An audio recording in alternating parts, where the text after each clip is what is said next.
The proponents and opponents will each have 10 minutes for closing statements.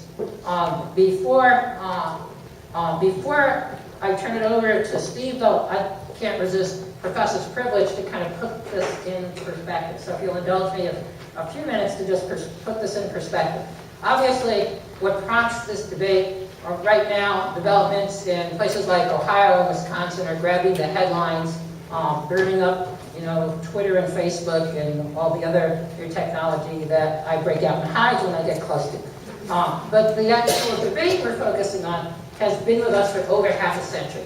In 1959, Wisconsin became the first state in the country to enact a comprehensive public employee collective bargaining statute when it enacted the Municipal Employees Labor Relations Act. But 4 years later, in 1963, the Supreme Court of Michigan held that the city of Muskegon could lawfully prohibit its police officers from joining a labor union. The prohibition on police officers joining labor unions was the same that was upheld as the same type of prohibition that triggered the infamous Boston police strike back in 1919. Since then, the pendulum has really swung in opposite directions. And I want to just go back to the 1990s. In the 1990s, at the state, local level, the pendulum really swung against public employee collective bargaining.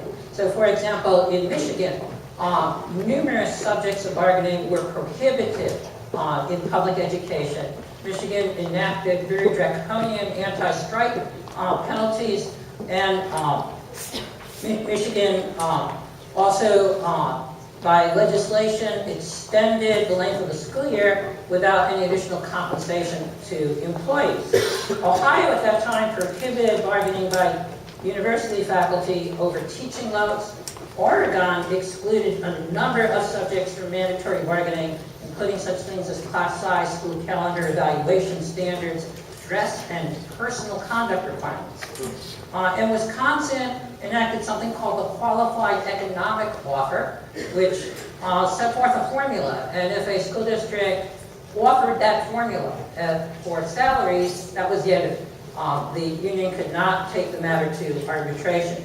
Illinois, of course, in the 1990s enacted the Chicago School Reform Act, which prohibited bargaining on about 90% of what the Chicago Teachers Union and the Chicago Board of Ed had previously bargained about. Pennsylvania enacted a similar statute for the Philadelphia public schools.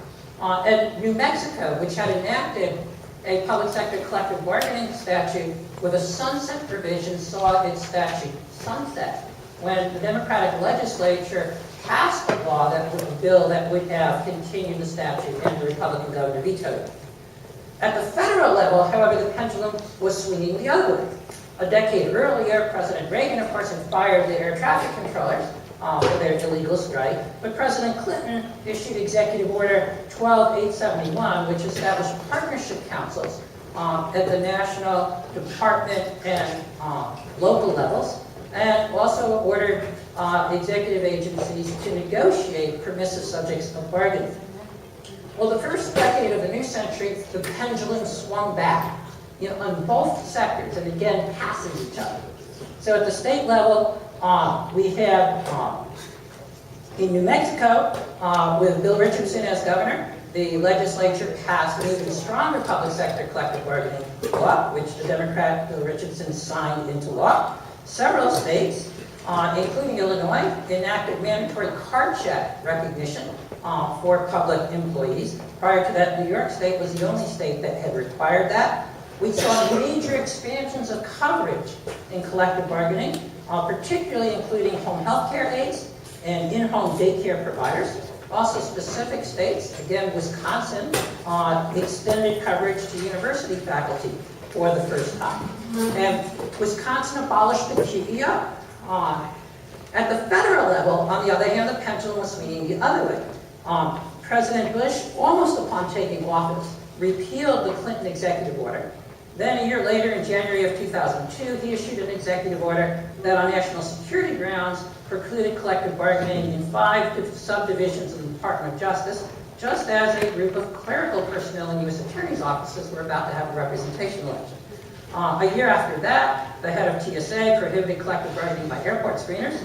And then the Department of Homeland Security and the Department of Defense, pursuant to separate statutes, issued regulations that severely limited the scope of bargaining and gave agency officials the authority to abrogate collective bargaining agreements on national security grounds. The DHS regs were invalidated by the DC Circuit Court of Appeals. The DoD regs were upheld.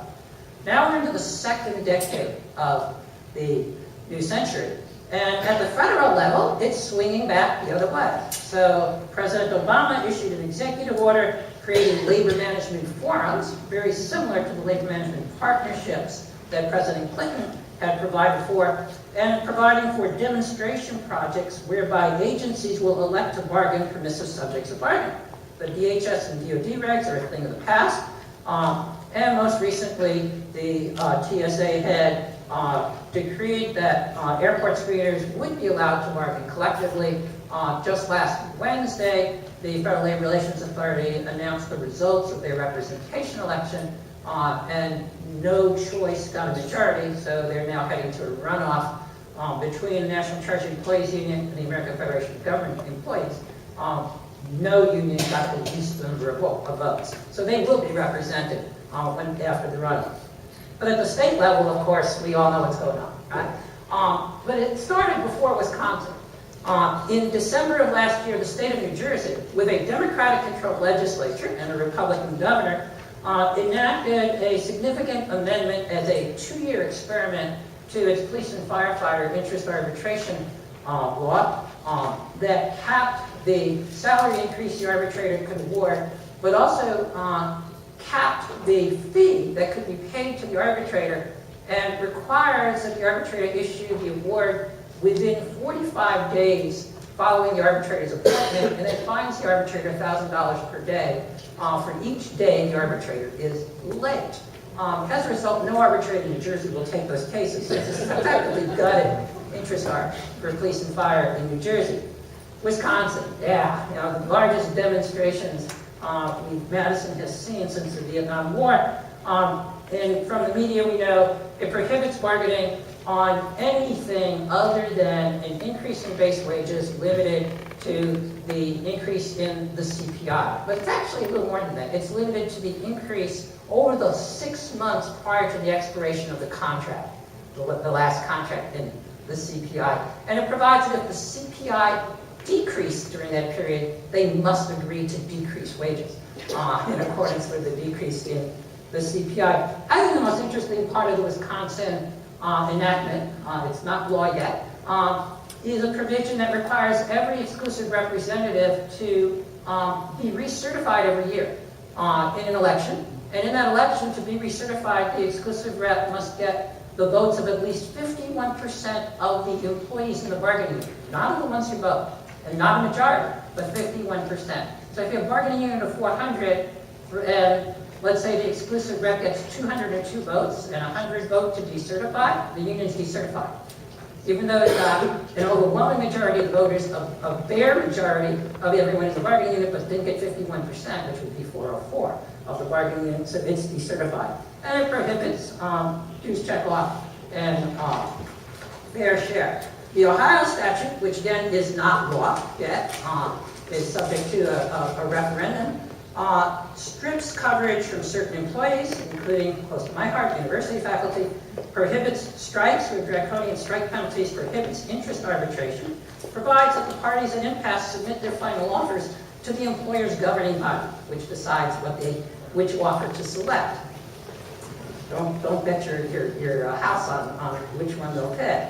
Idaho enacted a new statute that prohibits bargaining on anything other than salary and benefits, limits contracts to 1-year duration, prohibits rollovers of evergreen clauses, mandates sunshine bargaining, so all that collective bargaining is open to the public, and if no contract is reached by a set date, the school board unilaterally sets the terms and conditions for the coming year, apparently without any restriction.